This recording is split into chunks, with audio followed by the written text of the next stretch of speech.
I tell my son, when someone says no, don't touch me, that's no, it. don't touch me. I tell my little grandbaby, no. Right.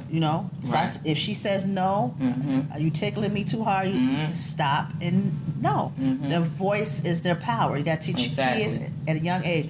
Your voice is your power. Exactly. So if you tell someone not to do something, they should stop in their tracks and not do it. Right.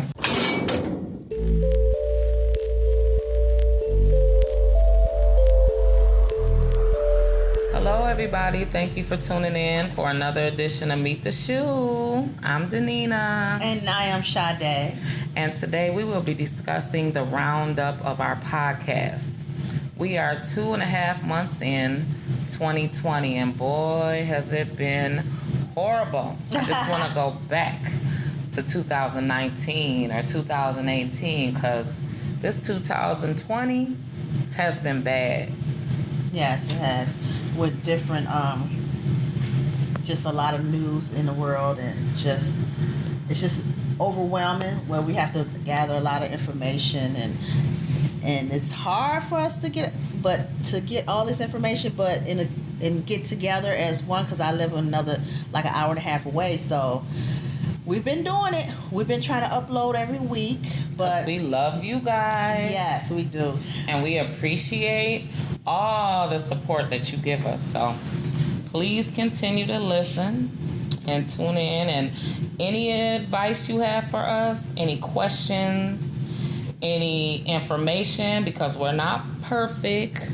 We are only expertise at what we do, on what experiences we went through in life. But we are not a doctor. We are, well, what would you consider us? Street therapists. Street therapy 101. Okay, we can get you going on that.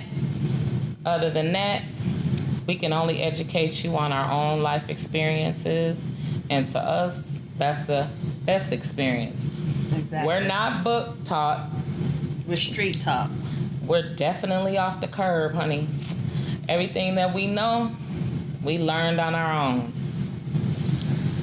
So, we want to talk to you guys about what's going on currently in the world with the wake up, the coronavirus. Yes, that is a wake up call. At first, when you think of it, you're like, oh, it's just a cold, it's just the flu, a symptom. Everybody's looking at it different ways. Some people say it's not serious, or it's not, it is serious. Oh, black people can't get it, and all this type of stuff. It's a virus that can affect any and everyone. So stop being hung up on that saying black people can't get infected. We all can. It's just you have to stay healthy, drink plenty of water, fluids, eat healthy, and try and just use safety and sanitation methods. Wash your hands all the time. Don't it's and instead of using your hands to cover up and cough or sneeze, definitely use your arms, use your clothes. Try your best not to spray. Yes. The president has issued this as a pandemic because of the fast spreading of the virus.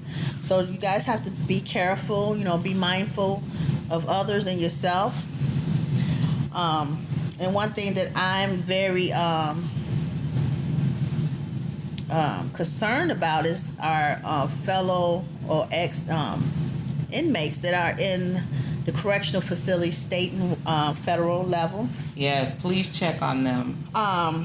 It's concerning because they get many people get visits from the outside, and you never know if anyone that got a visit has been affected, because it does fester up for 2 weeks in a person before it's exposed and showing symptoms. So with the state of corrections, they officially halted in-person visitation in Minnesota. So all prisons are in Chicago as well. Okay, yeah. In the federal, they have stopped the person-to-person visitation, which is a good thing. Now, hopefully, they can give virtual visitations over the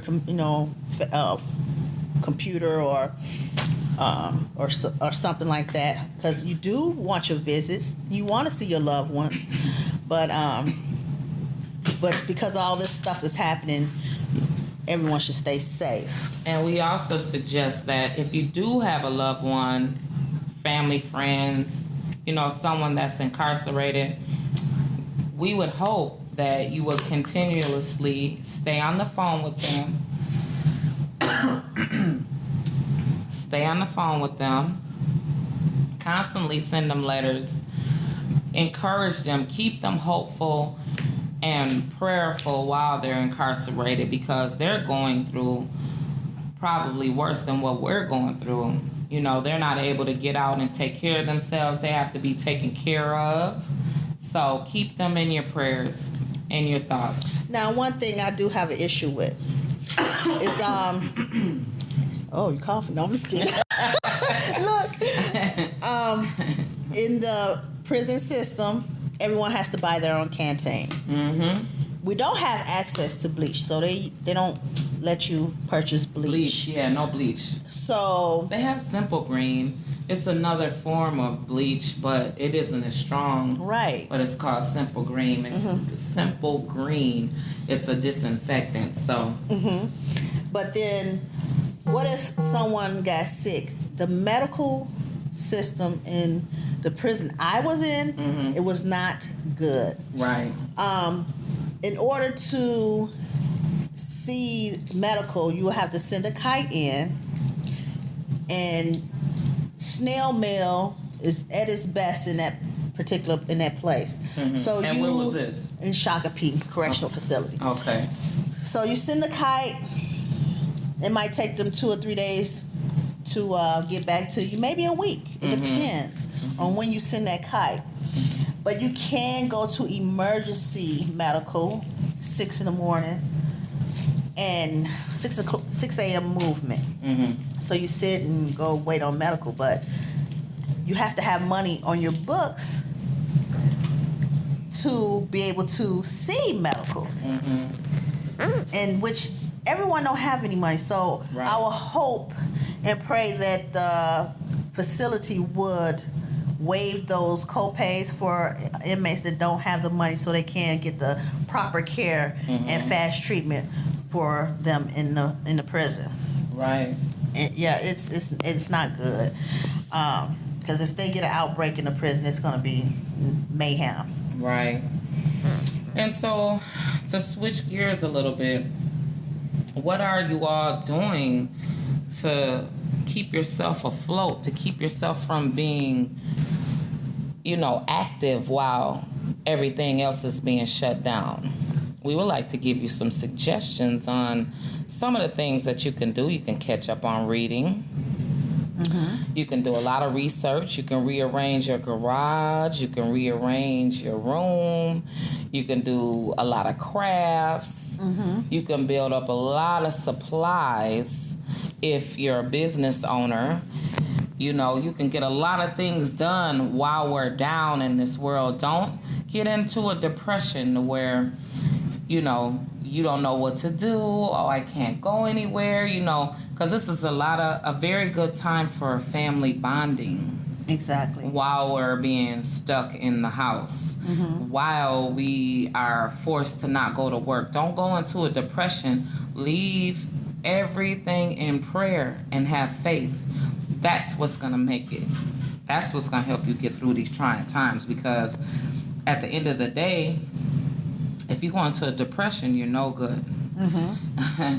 If you go into being stressed out about something that you can't control, because at this point, you can't control that everybody's scared to get sick or die. So it's just preparing us for more things to come. That's how I take it. Exactly, because they are shutting down. The schools are going to be shut down. Mm-hmm. Some gyms, I know the athletic clubs are closing down. Right. Possibly the YMCAs, and everybody else will follow. Mm-hmm. Places with large gatherings, such as restaurants, will be closing early or limiting their space. Mm-hmm. for people to dine in.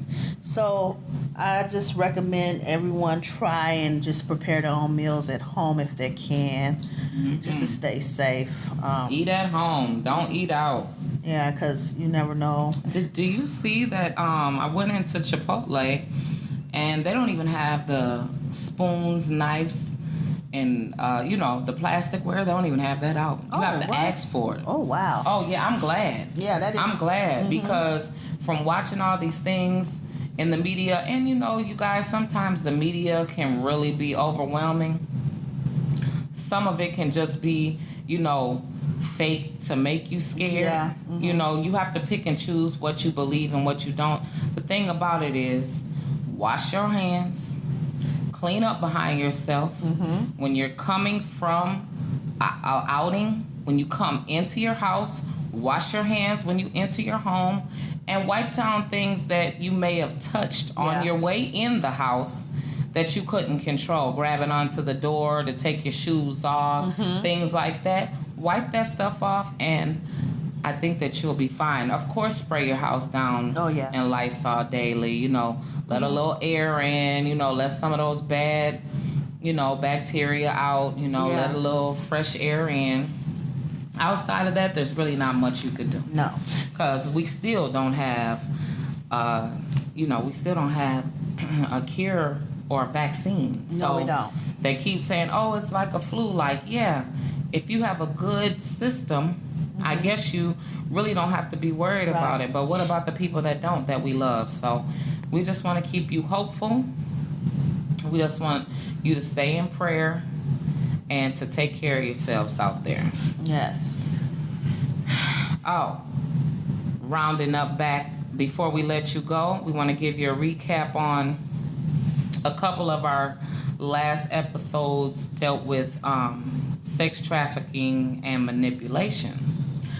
And Harvey Weinstein was sentenced to what? 23 years. Wow. How is that man in Hollywood? He only knows about maids, car services, everybody at his beck and call. How is he gonna make it through the prison system? I don't see him making it because. And how old is he? Oh, in his 60s? 70 or late 60s? 60s.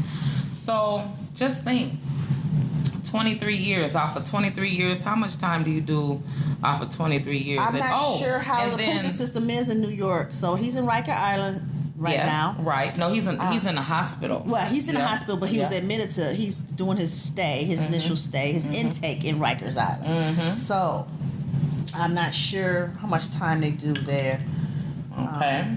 But he is in the hospital because he got a mild heart attack or so. So I don't see how he would, how he's gonna make it. Poor guy. I wouldn't. I just. It's hard to say, but being in prison one day is a lot. Oh yeah. And it's hard to fathom. Everybody's like, oh, he needs to be in jail. He needs to be.